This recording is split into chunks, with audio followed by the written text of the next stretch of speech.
Sa motorsiklo po, oo, kapag ito naman po ay hindi mo rin nagawa, may kulong ho ba din? Meron po, Manong Ted. Meron din po. Apo, baka hindi niyo ho alam ha. O sige, unahin natin itong sa motorsiklo.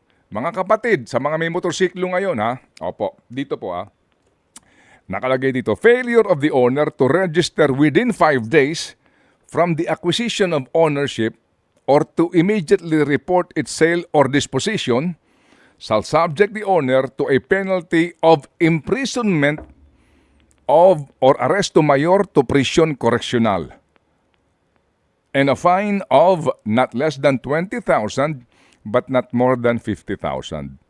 So kapag ho pala sa loob ng 5 araw, kung ikaw ay nagbenta ng motorsiklo, ikaw ay bumili ng motorsiklo at hindi mo ito na i-report sa LTO, pwede ka palang makulong.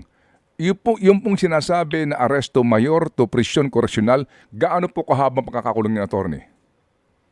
Ang aresto mayor po, 1 month and 1 day to 6 months. Ang prison correctional po, I double check lang po. Medyo Ay, aabot sa 6 years.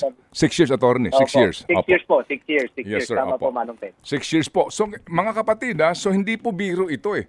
Kaya nga kasi kung totoo pong ipatutupad ito ng mahigpitan, hindi lang pinag-uusapan dito yung multa na 20,000 ha?